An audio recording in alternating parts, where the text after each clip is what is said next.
চমকে চাইল ওরা দুজন। দরজার দুই চৌকাঠে দুই হাত রেখে দাঁড়িয়ে আছে বিশালদেহী ওসি জালাল শিকদার, মুখে আকন্ন বিস্তৃত হাসি। ওদের বসিয়ে রেখে ফাঁকি দিয়ে চলে এলাম। রুস্তমের বিবেক বুদ্ধির উপর আমার সম্পূর্ণ আস্থা আছে, তবু ভাবলাম ছেলে মানুষ, যদি ভুল করে ধরে নিয়ে যায় আপনাকে। না, ছেলেটার মাথায় বুদ্ধি আছে। গোপে তা দিল দারোগা। কাচুমাচু হয়ে দাঁড়িয়ে রইল রুস্তম আলী। রানা হাসল। সেক্ষেত্রে বাধাবাধির কোনো প্রয়োজন নেই। আমি এখনই আপনাকে ফোন করতে যাচ্ছিলাম। আপনার সাহায্য আমার দরকার। বলুন কী সাহায্য করতে পারি? একবার তো আপনাকে বেজ্জতির মধ্যে ফেলে ভণ্ডুল করে দিয়েছি সব কুমকুম হকের সাথে ডাক্তারকে জড়াতে গিয়ে। আমার সাহায্য নিলে আবার গোলমাল না হয়ে যায়? না, এবার আর গোলমাল হবে না। আপনারা একটু বসুন, আমি গোটা দুই টেলিফোন সেরে নিই। সোহানাকে ফোন করলো রানা। জেগেই ছিল সে। কথাবার্তা শেষ করে ডায়াল করলো জামানের নাম্বারে। বার 10 রিং হবার পর ঘুমজড়িত কণ্ঠস্বর ভেসে এলো। রং নাম্বার ভাই। ডায়ালের উপর চোখ রেখে ঠান্ডা মাথায় আবার রিং করো বাবা। জামান, আমি মাসুদ রানা। জ্বালাতন। তোমার কি ইনসোমনিয়া আছে নাকি মাথা খারাপ? সকাল 8টা বাজতে এখন তো অনেক দেরি। বিস্মিত কণ্ঠস্বর পাইলটের।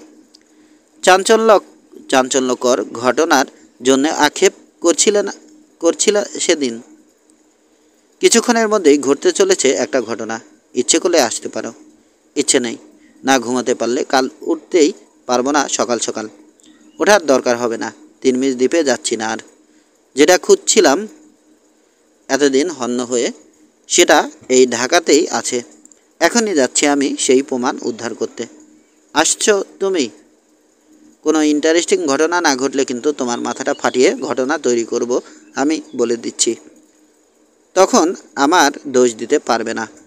এত রাতে ঘুম থেকে তুলে প্রমিস ঘটনা ঘটবে। একটা কবর খুঁড়ব আমরা দুজন।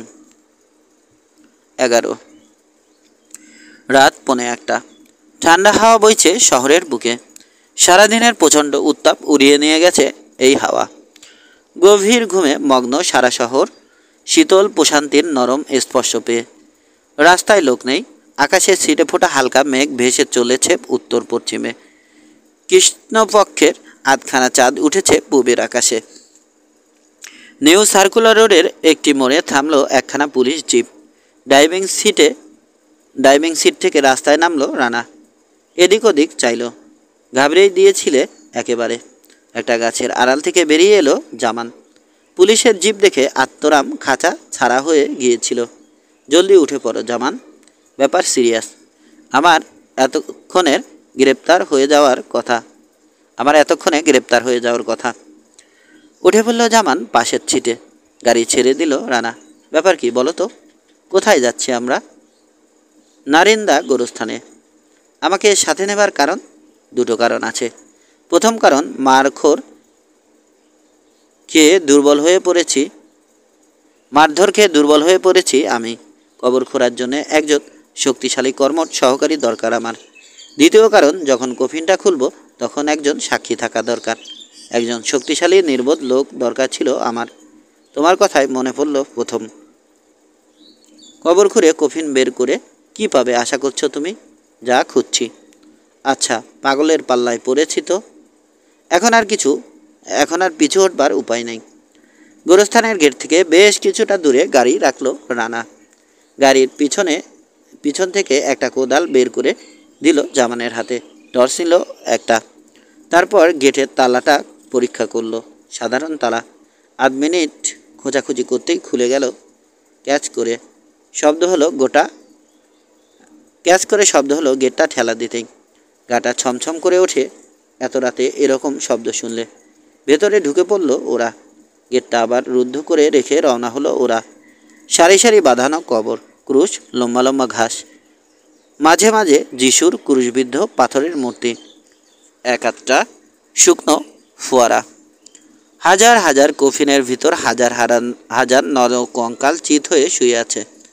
পাথরে খোদাই করা নামধাম পরিচয় সব অর্থহীন মনে হলো রানার কাছে। প্রায় 300 গজ গিয়ে শেষ হয়ে গেল মানুষের কবর।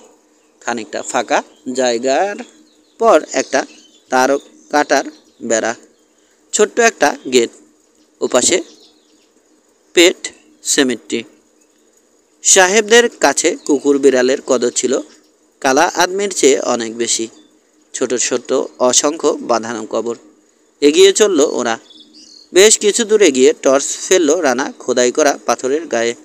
1936 সাল। আরও এগোতে হবে। এগিয়ে গেল ওরা আরও 50 গজ। পাওয়া গেল নতুন কবর। কয়েকটা শুকনো ফুল পড়ে আছে। মার্বেল পাথরের গায়ে শুধু নাম আর মৃত্যুর তারিখ লেখা। একটা সজনে গাছের নিচে কবরটা। আশেপাশে ঘন ঝোপঝাড়। বসে পড়ো, বলল রানা। আমি কিছুক্ষণ কুপিয়ে নিই, তারপর তোমার শিফট। উহ উহু, বসবো না। 2 পায়ে খাড়া থাকতে চাই আমি। যদি ওপাশ থেকে একটা কঙ্কাল উঠে আসে, মুহূর্তে যেন পাই পাই ছুটতে পারি। কথাটা বলার সাথে বিকট একটা কান্নার আওয়াজ এলো। ওয়া ওয়া। থমকে গেল ওরা এক মুহূর্তের জন্যে। তারপর হেসে উঠল দুজন একসাথে। বটগাছের মাথায় শকুনের বাচ্চা কাঁদছে। মাটি খুঁড়তে শুরু করলো রানা। ফসকা মাটি সহজেই উঠে আসছে। 15 মিনিটের মধ্যেই ফুট 2 খুঁড়ে ফেলল সে। তারপর কোদালটা দিল জামানের হাতে। নাও, শুরু করো।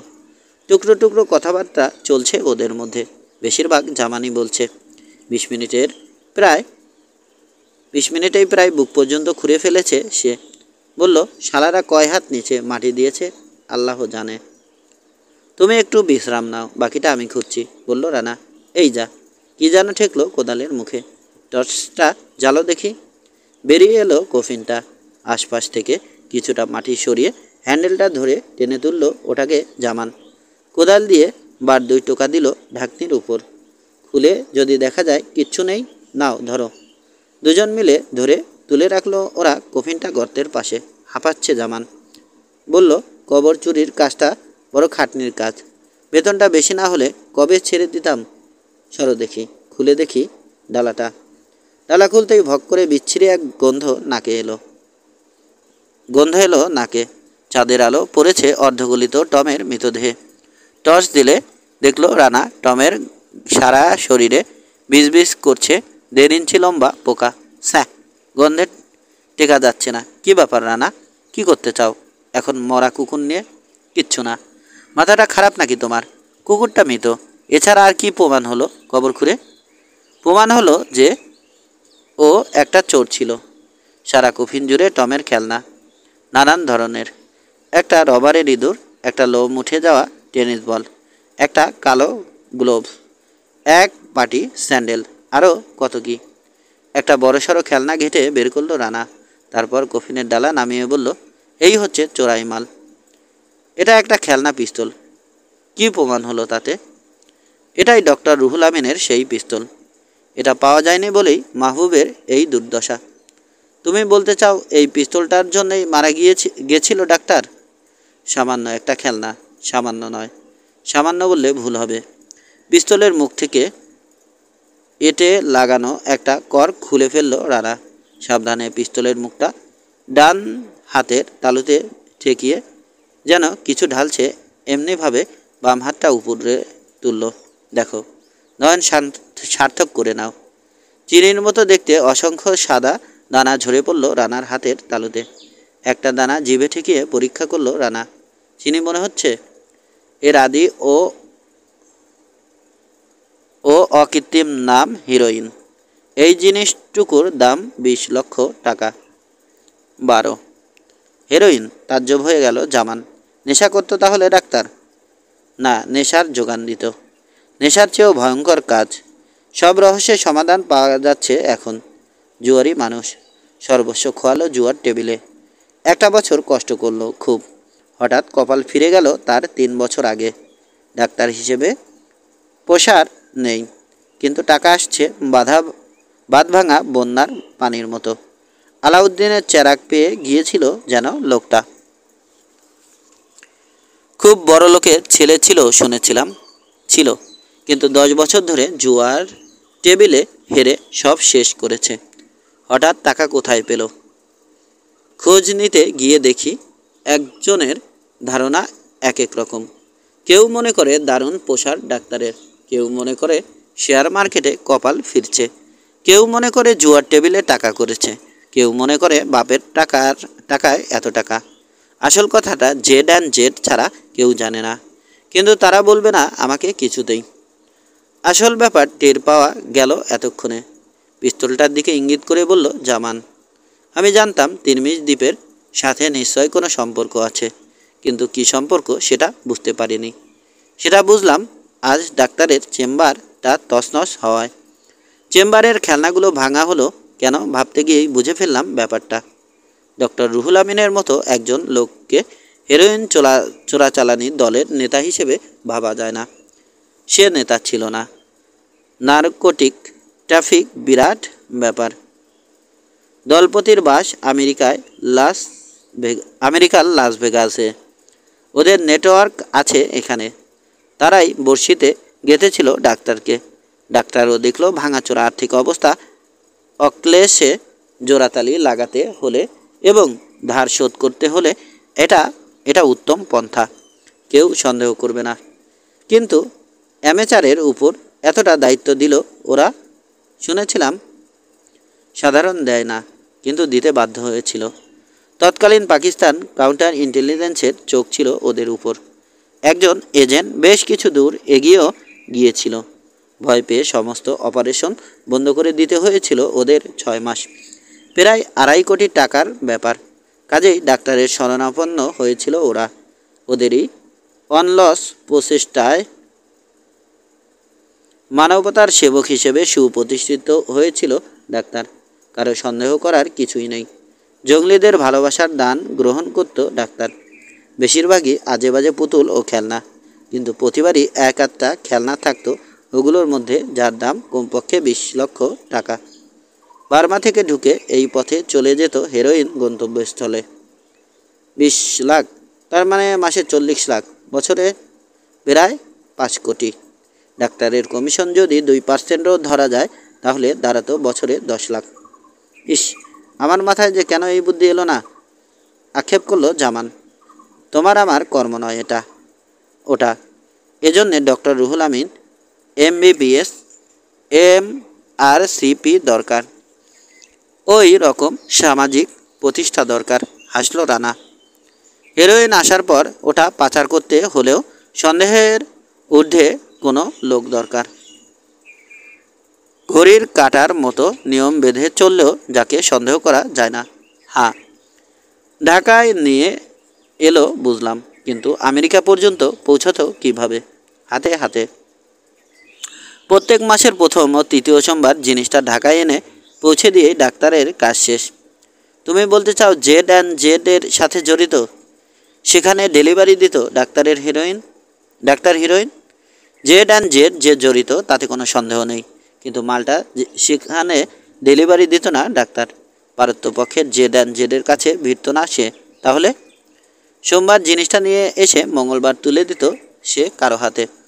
ঘড়ির কাঁটার মতো নির্ভুল শিডিউল। মঙ্গলবার কোথায় যেত ডাক্তার নিয়মিত? মিসেস জোন্সকে দেখতে। 13 নম্বর নিউ সার্কুলার রোডে। Mrs Jones? অসম্ভব। আমাকে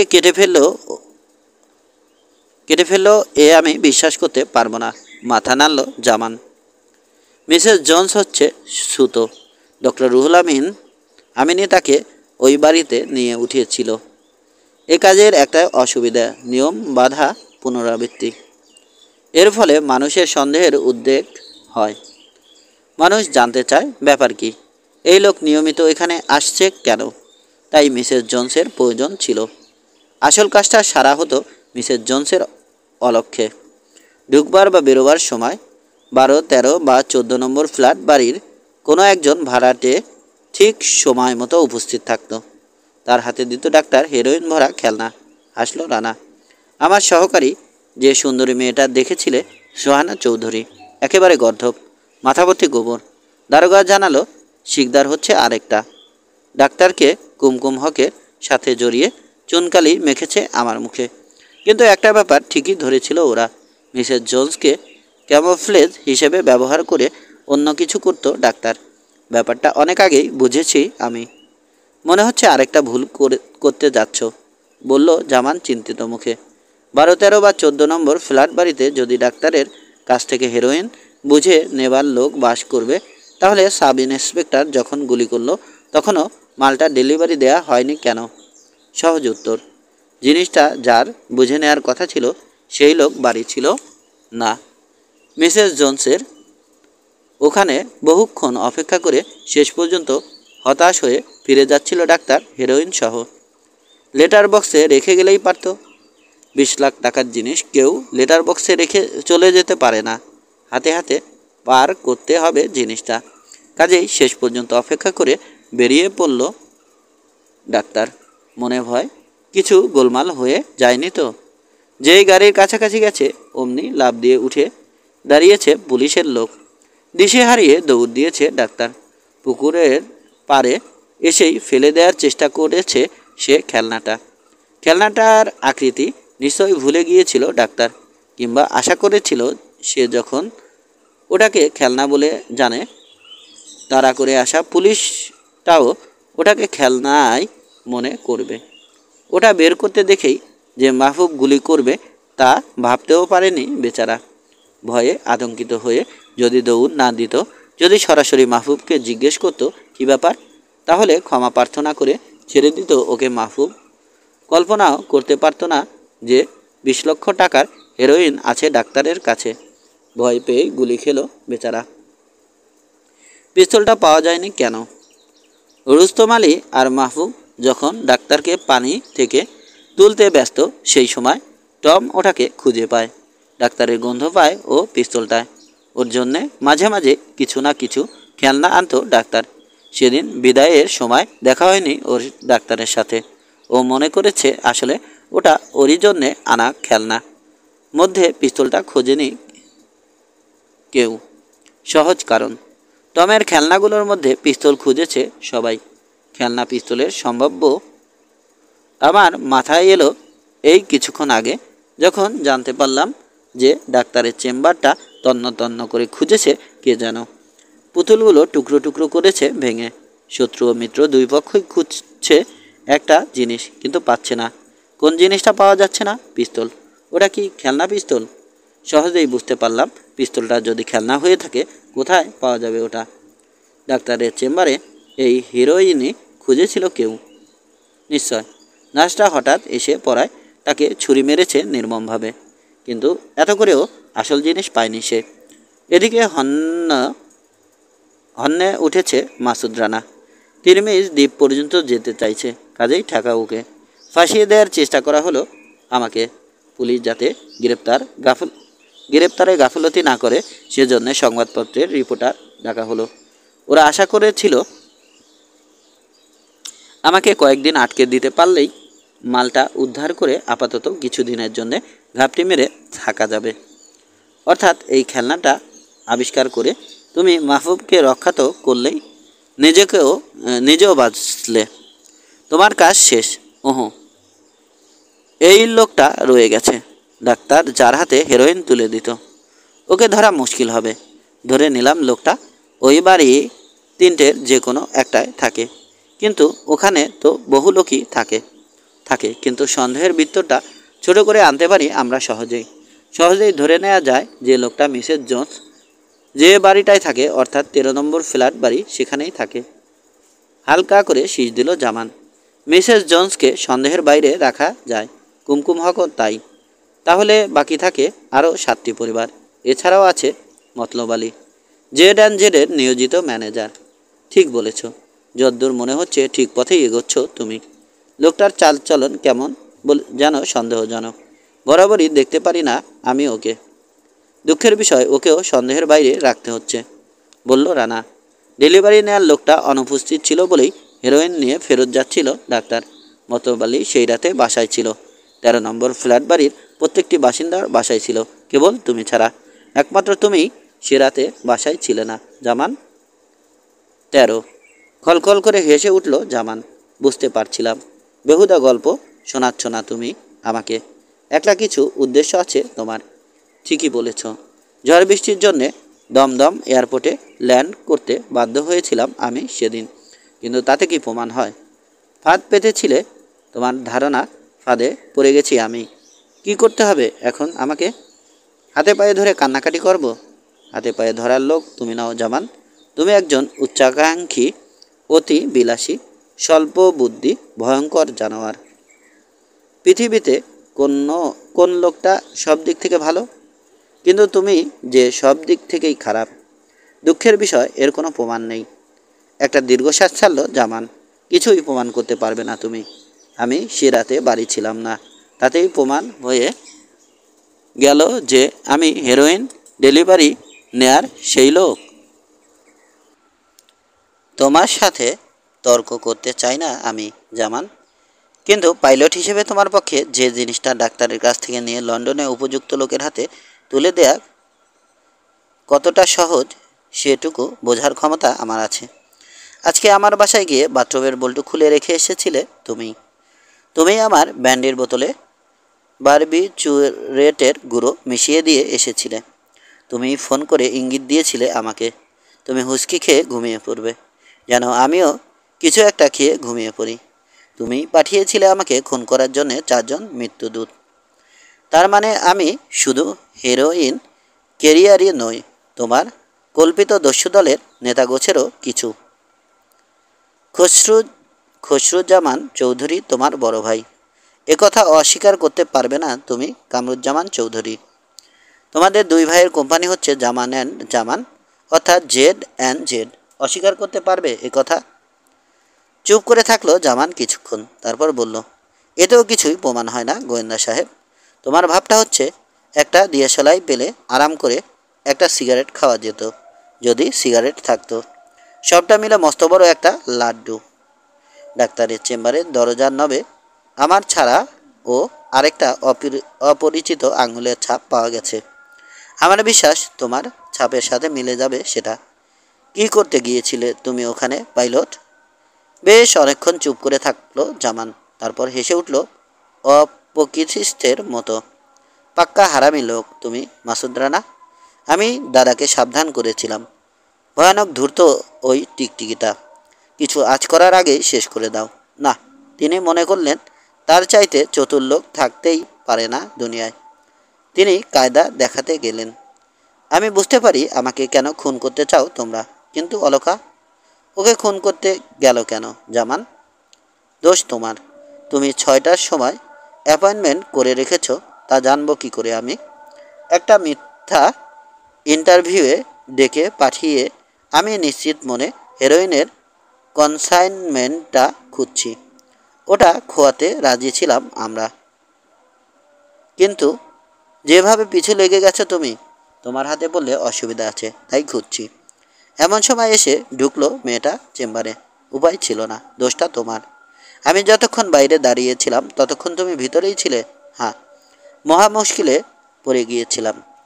জীবনে এমন ফাঁদে পড়িনি কোনো দিন। ভুল। এই মুহূর্তে তুমি সবচেয়ে বড় ফাঁদে পড়ে আছো। সেটা নির্ভর করে দৃষ্টিভঙ্গির উপর। অনেক দেরি করে ফেলেছ তুমি। আগেই বোঝা উচিত ছিল তোমার কাকে ডেকে আনছো এই কবরস্থানে কবর খুঁড়তে। আমি প্রস্তুত হয়েই এসেছি।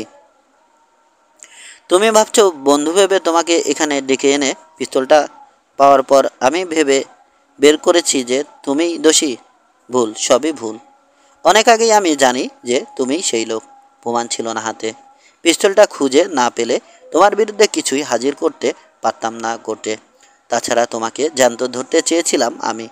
তার জন্যে এরকম একটা নিরিবিলি ফাঁকা পরিবেশ দরকার ছিল।